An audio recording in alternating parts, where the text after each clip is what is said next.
Hey everybody, and welcome back to Investing with Wesley. It's the beginning of a new year, and I figured a lot of you might have a New Year's resolution to get your finances or get your budget or just get your money in order.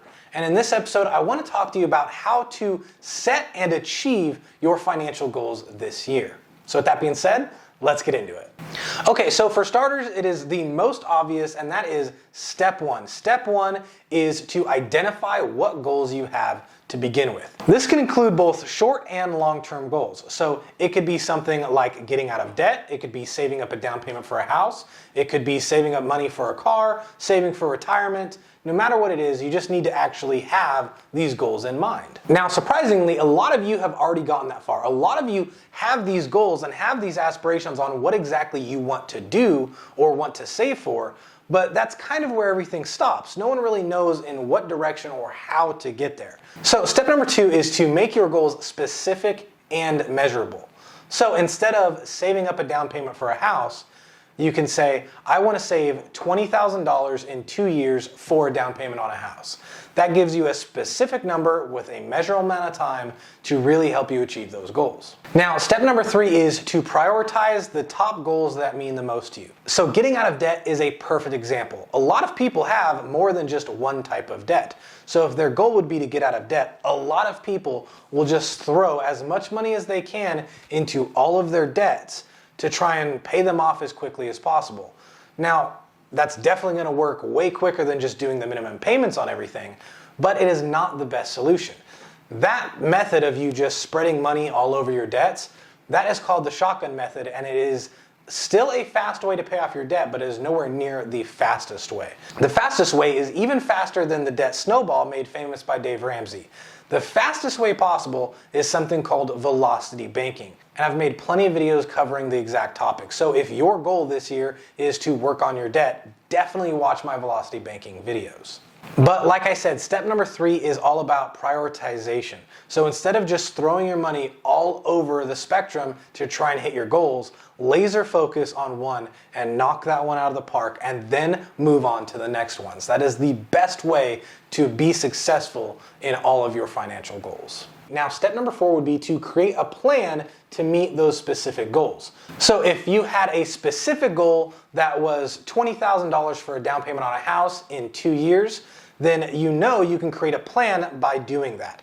The plan would be to bare minimum save $833 a month every month for the next 2 years, and that would add up to 20 grand. Now you could also choose the investment route. You probably won't need all $833, but now you're also exposing yourself to a little bit of market risk. So do the pros outweigh the cons in that? Number four is all about creating a plan that will help you the absolute best in meeting your financial goals.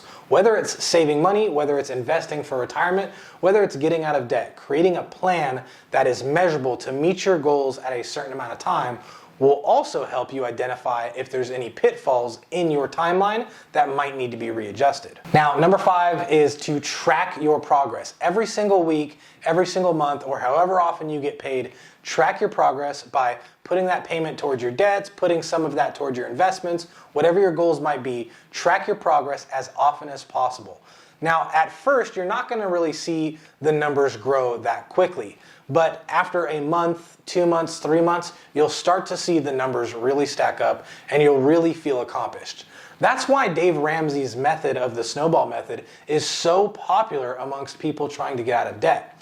Although it's not the fastest, there is something psychological about it that will help you see the numbers in your debt decrease quicker. Now, if we're just talking numbers and interest rates and saving money, the velocity banking method is by far the quickest. But if we're talking something that is going to keep you motivated to where you could see the debts falling off the list and all of your debt numbers going down, then Snowball seems to be the favorite in that aspect. Either way, create a plan and make sure you track that plan and stay focused and stay disciplined. Now, number six is to review your goals periodically and make adjustments as necessary.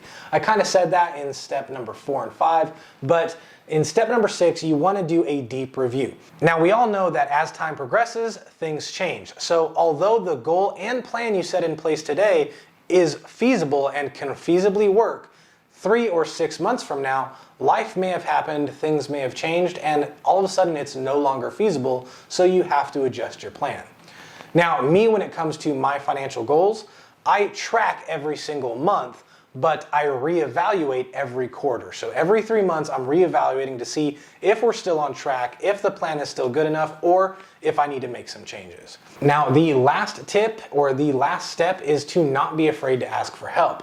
If you need to, hire a professional. Professional financial advisors have many metrics and many tools, and often will help you come up with a plan to get out of debt or to save money free of charge, in hopes that when you are out of debt and when you do have money to invest, that you'll go back to them and they can help you with your investment decisions. I know that's what I do. Aside from making these videos for you guys, if anyone comes to me wanting a plan to get out of debt or create a budget and save money, those are the two things I offer anyone completely free. And I'm sure there's plenty of other advisors out there that will do the exact same thing. Either way, don't feel like you have to do it all on your own, or don't feel like you're way behind your friends or family members, because everyone's journey is different.